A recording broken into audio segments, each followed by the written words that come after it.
O Caibalion, capítulo 4. O Todo. Sob e por trás do universo, do tempo, do espaço e da mudança, sempre se haverá de encontrar a realidade substancial, a verdade fundamental, o Caibalion. Substância significa aquilo que subjaz a todas as manifestações exteriores, a essência, a realidade essencial, a coisa em si, etc. Substancial significa que tem existência concreta, que é o elemento essencial, que é real, etc.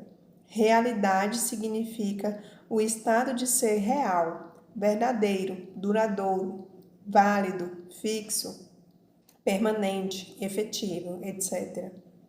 Sob e por trás de todas as aparências ou manifestações exteriores, deverá sempre haver uma realidade substancial. Esta é a lei. Ao considerar o universo, do qual é uma unidade, o homem nada vê além de mudanças na matéria, nas forças e nos estados mentais. Ele vê que nada realmente é, que todas as coisas vêm a ser e se transformam. Nada permanece em repouso. Tudo nasce, cresce e morre. No instante em que uma coisa atinge seu apogeu, começa a declinar. A lei do ritmo está em constante ação. Não há nenhuma realidade durável, nenhuma fixidez ou substancialidade em nada. Nada é permanente, salvo a mudança. Ele vê que todas as coisas evoluem a partir de outras coisas e adquirem outra forma. Um processo constante de ação e reação, um fluxo e refluxo, criação e destruição, nascimento, crescimento e morte. Nada permanece salvo mudança. E se ele for um homem que sabe pensar, perceberá que todas essas coisas mutantes não devem ser senão a aparência ou manifestação exterior de algum poder subjacente, alguma realidade substancial.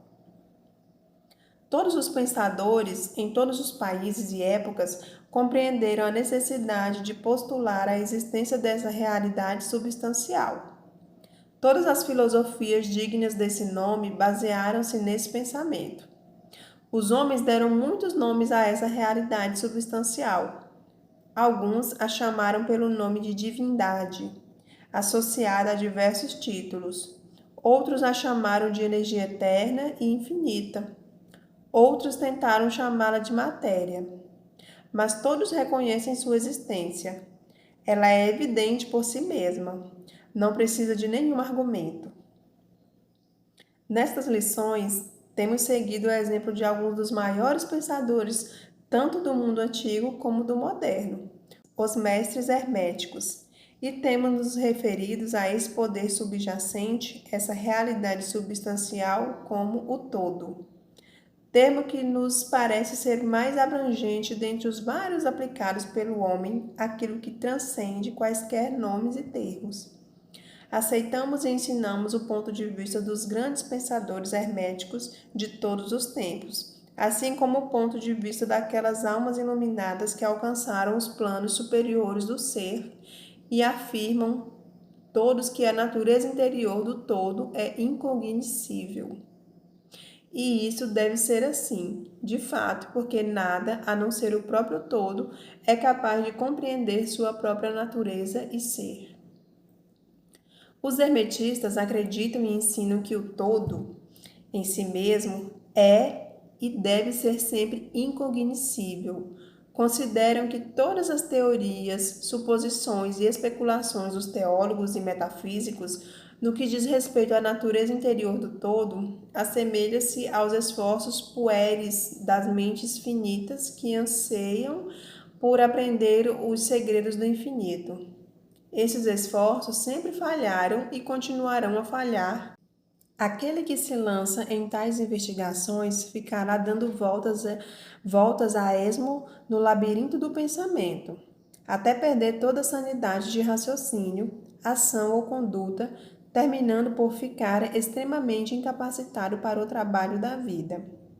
É como um esquilo que corre freneticamente na roda de exercícios de sua gaiola sem chegar a lugar algum. Em outras palavras, um prisioneiro que nunca sai do seu ponto de partida. Ainda mais presunçosos são aqueles que tentam atribuir ao todo a personalidade, as qualidades, propriedades, características e atributos de si mesmos, conferindo ao todo as emoções, sentimentos e características humanos, chegando mesmo aos traços mais desprezíveis da humanidade, como o ciúme, a suscetibilidade, a lisonja e o elogio, o desejo de oferendas e adorações e todos os outros remanescentes dos dias em que nossa raça ainda estava na infância. Essas ideias não são dignas de pessoas esclarecidas e vêm sendo rapidamente descartadas. A essa altura, talvez seja conveniente afirmar que fazemos distinção entre religião e teologia, entre filosofia e metafísica. Para nós, a religião significa essa realização intuitiva da existência do todo e a realização entre nós e ele. Teologia, por sua vez, significa as tentativas humanas de atribuir-lhe personalidade, qualidade e características. Suas teorias relativas a seus assuntos, vontades, desejos, planos, desígnios e sua apropriação do ofício de mediadores entre o todo e as pessoas. Filosofia significa para nós a pesquisa dedicada ao conhecimento das coisas cognoscíveis e pensáveis, ao ponto que metafísica significa a tentativa de levar a pesquisa pelo muito além dos limites e das regiões incognoscíveis e impensáveis, e com a mesma tendência que a teologia. E, por conseguinte, tanto a religião como a filosofia significam para nós coisas que têm raízes na realidade, ao passo que a teologia e a metafísica parecem caniços, quebradiços, enraizados nas areias movediças da ignorância e nada mais constituem que o mais incerto apoio para a mente ou a alma do homem. Não insistiremos com os estudantes que aceitam essas definições. Só as mencionamos para mostrar a posição em que nos colocamos nesse assunto. Seja como for, falaremos muito pouco sobre a teologia e a metafísica. Contudo, embora a natureza essencial do todo não se dê a conhecer, há certas verdades ligadas à sua existência que a mente humana se vê obrigada a aceitar. E um exame dessas verdades constitui um tema apropriado à indagação, particularmente quando elas são compatíveis com os ditames dos iluminados dos planos superiores. Convidamos nossos leitores a fazer essas indagações. Aquilo que constitui a verdade fundamental, a realidade substancial, está muito além de uma denominação verdadeira, mas os homens esclarecidos chamam-no de o todo, o Kybalion. Em sua essência, o todo é incognoscível, o Kybalion. Contudo, os ditames da razão devem ser recebidos com hospitalidade e tratados com respeito, o Kybalion. A razão humana, cujos ditames devem aceitar na medida em que somos dotados de pensamento, nos ensina como proceder em relação ao todo, sem, contudo, tentar remover o véu do incognoscível. 1. O todo deve ser tudo o que realmente é. Nada pode ter existência fora do todo, pois desse modo o todo não seria o todo. O todo deve ser infinito, pois nada é capaz de defini-lo, confirmá-lo, limitá-lo ou restringi-lo. Deve ser infinito no tempo ou eterno. Deve ter existido sempre, continuamente, pois não existe nada que possa ter o criado alguma vez, e não existe nada que se possa desenvolver a partir do nada. E, se tivesse nada sido alguma vez, nem mesmo por um momento ele seria. Agora, deve existir continuamente para sempre, pois não há nada capaz de destruí-lo, nem mesmo por um instante, uma vez que alguma coisa não pode nunca tornar-se nada. É infinito no espaço, deve estar em toda parte, pois não há nenhum lugar fora do todo. Não pode ser senão contínuo no espaço, sem ruptura, cessação, separação ou interrupção, pois não existe nada capaz de romper, separar ou interromper sua continuidade, e nada que o preencher as lacunas. Deve ter um poder infinito ou ser absoluto, pois não existe nada capaz de limitá-lo, restringi-lo, reprimi-lo, confiná-lo, perturbá-lo ou condicioná-lo.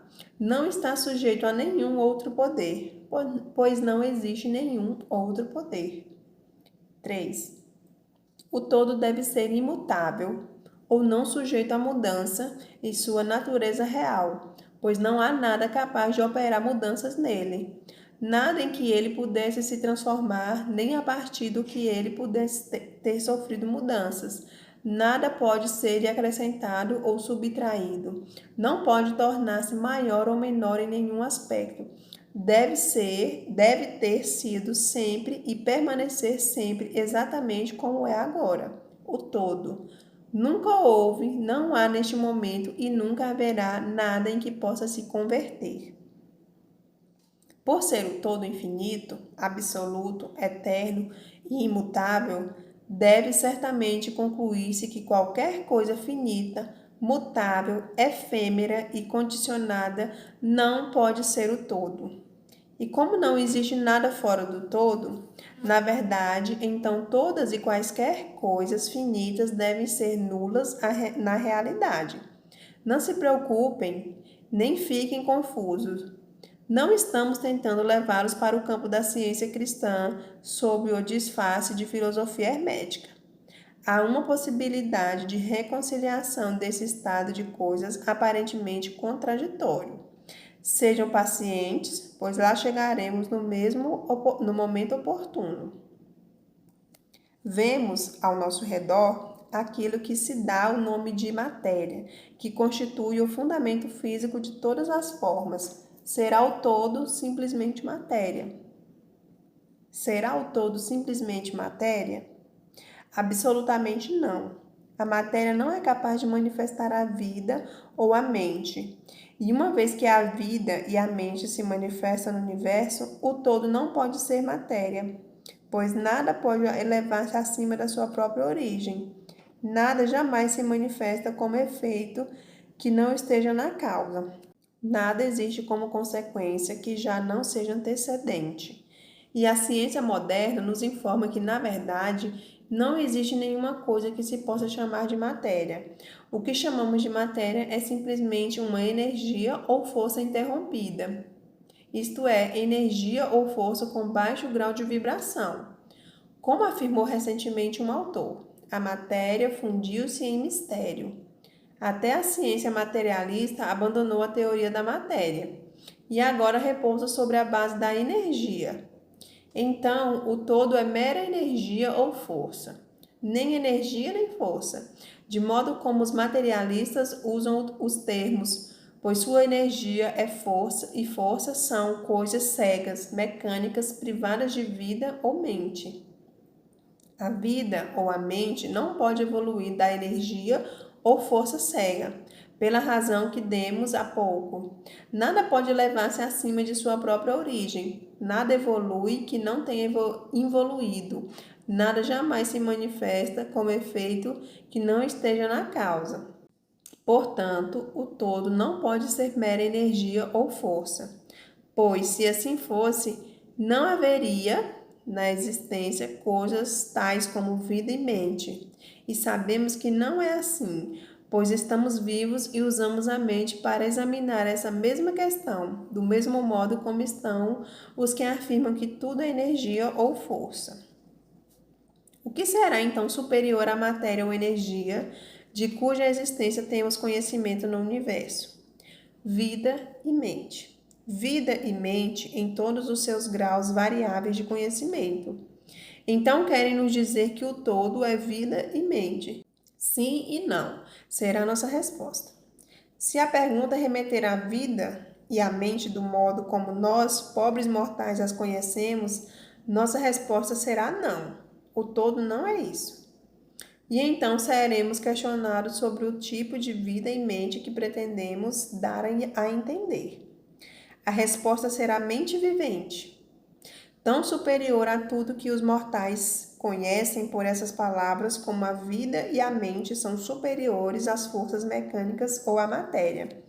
Mente vivente infinita em comparação com mente e vida finitas. Referimos-nos àquilo que as almas iluminadas querem dizer quando pronunciam reverentemente a palavra espírito. O todo é mente vivente infinita. Os iluminados chamam-na de espírito.